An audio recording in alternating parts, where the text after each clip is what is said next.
Assalamu alaikum.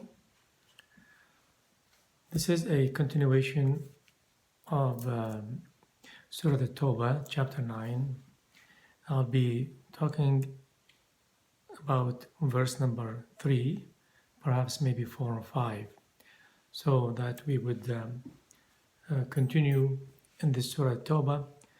And the purpose of these mini-series is basically to shed the light on the most controversial verse in the Quran, that is verse number 29, which is known to be verse Al-Jyzia. And the reason I'm doing slowly these verses prior to that verse 29, because I would like to establish various facts so that these facts will be enable us to fully appreciate and understand and comprehend in the proper way what is really meant by Al-Jyzia. So to make it short, verse number 3, that starts by saying وَأَذَانٌ مِّنَ اللَّهِ وَرَسُولِهِ إِلَى النَّاسِ يَوْمَ الْحَجِّ الْأَكْبَرِ أَنَّ اللَّهَ بَرِيءٌ مِّنَ الْمُشْرِكِينَ وَرَسُولُهُ فَإِن تُبْتُمْ فَهُوَ خَيْرٌ لَكُمْ وَإِن تَوَلَّيْتُمْ فَاعْلَمُوا أَنَّكُمْ غَيْرُ مُعْجِزِي اللَّهِ وَبَشِّرِ الَّذِينَ كَفَرُوا بِعَذَابٍ أَلِيمٍ. The interpretation of this in the English, which I reserve not to use the word translation, so close interpretation to it would say, and a proclamation from Allah and His Messenger to the people on the day of the greater pilgrimage, that Allah has disowned the polytheists, so did His Messenger. If you repent, it will be better for you. But if you turn away, know that you cannot escape Allah, and announce to those who disbelieve a painful punishment. Now, the first thing I'd like to point here is that the term in the first, in the beginning of the ayah, the term وَأَذَانٌ in the Arabic. وَأَذَانٌ is like usually used as, could be a proclamation and also could be as a permission. When we say, I need a permission from you, give me an idhan. And interestingly enough, the adhan also used to refer to the human ears. And udhun is not, it's one ear, and adhan is 2 ears, or more than one. It's interesting enough to see the word adhan and idhan and adhan and permission, proclamation is all from the same root word. And the reason why, because the root word for adhan is represent, it's something to allow, something to open up, to let something open so that others would know. So when the human organ or the human hearing organ was called adhan because the sounds come to it and it allows it, it gives a permission to the sound to go through, then the human hearing faculty will process in that sense. That is why we borrowed the word adhan for the human ear. So here is saying that in the verse number 3 begins by saying a proclamation. But in verse number 1, it says a declaration of immunity. So the first one was more specific to the Muslims and those who are involved or intended to know about the God's free of obligation. But verse number 3, the proclamation is concern all people on that area, Mecca and Medina. So people might say, well, how come there's a repetition? But there's actually no repetition. The first declaration was more specific as opposed to the other declaration or proclamation is to the general public, because it says a proclamation from Allah and His Messenger to the people, and nas, whereas the other one was more specific to the idol worshippers or the polytheists. Now, on the day of the greater pilgrimage, obviously there are certain opinions on this particular terminology, but this particular notion is beyond the scope of my topic or my purpose of these videos. So maybe some other time we will talk about what is really meant by the greater pilgrimage.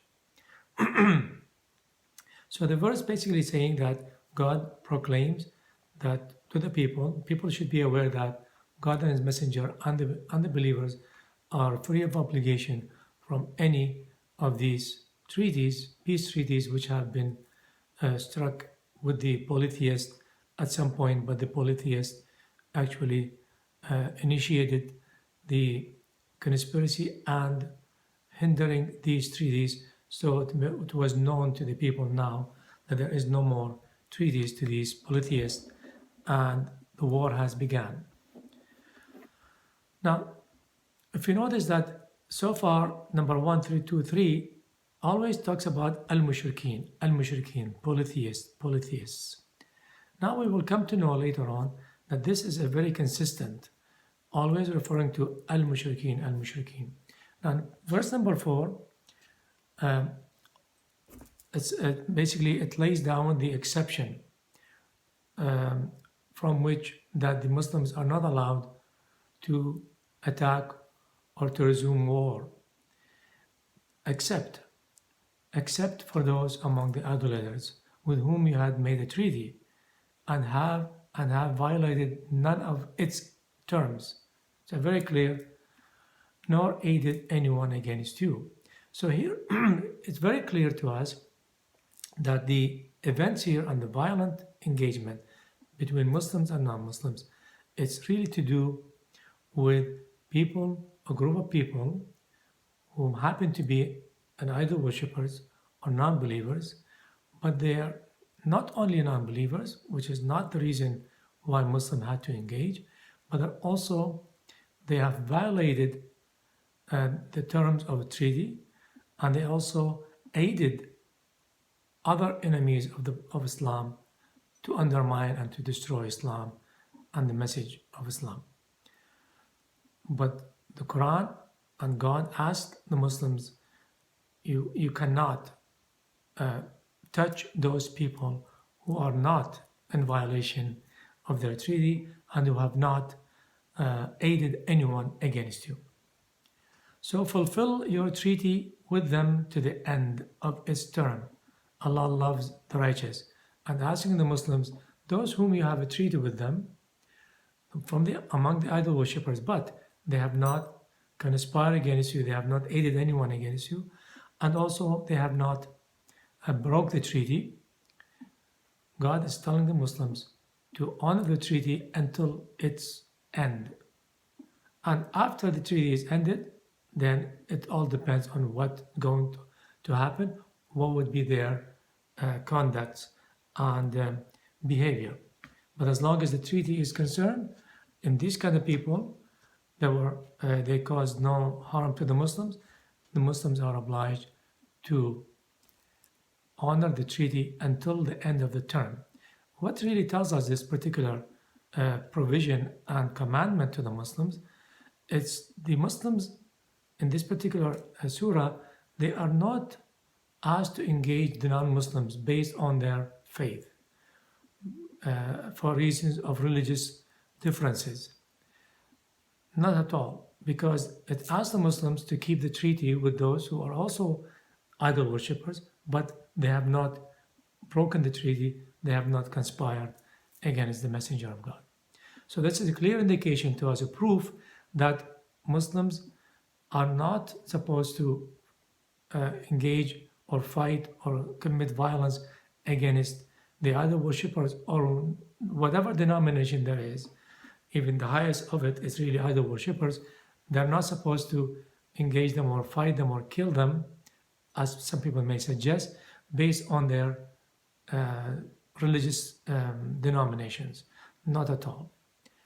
So the verse really talks about a very specific group of people from among the idol worshippers, not all the idol worshippers. And the reason I'm saying from among, which is not all the other worshippers, meaning other worshippers does not, being an idol worshipper does not merit for the Muslims to make them a lawful target, as the fundamentalists nowadays suggest. So the reason I'm saying this, because throughout the Quran, in this particular surah, where the violence and the engagement between Muslims and the non-Muslims, the al-Mushrikeen has always come to the verse or appeared in the verses with the al article. Al article in Arabic represents something to be known, something identifiable. It's something that you could identify. It's not like in the generic sense, in the general sense. You're not talking about some group of unknown. No, actually, when you say al-mushrikeen, that means you are referring to a specific group. And what kind of a specificity of that group? The context decide. The context is saying to us, the al-mushrikeen, which is a known group, identified group, are described as those who conspired, aided others against you, and betrayed the treaty with you. So they are, number one, they are known group, identified group from among the mushrikeen, not all of them. That is why al-mushrikeen. In other words, the idol worshippers. That's very specific in the Arabic. It did not say the verse from the declaration of immunity from Allah and His messenger to every mushrik. Didn't say that. It says from al-mushrikeen, which they are identified and they are defined as who they are. As I said, they have aided others against the Prophet, and also they have violated their treaty. So this is basically something to, now we have laid down that who are the al-mushrikeen in this particular video. Hopefully next video I'll move on to the next verse number 5, and I will go into another topic. So another facet from who are al-mushrikeen, what are they and who are they, and why are we engaging with them in a violent or in a war situation. Now, before I end the video, I'm just going to read the verse, and then hopefully next video I will explain to it. The verse number 5 would be the next topic. Then when the sacred months have passed, kill the polytheists wherever you find them, and capture them, and besiege them, and lie in wait for them at every ambush. Sounds quite serious. And with this note, I will continue next time, hopefully, and thank you. Wassalamu alaikum.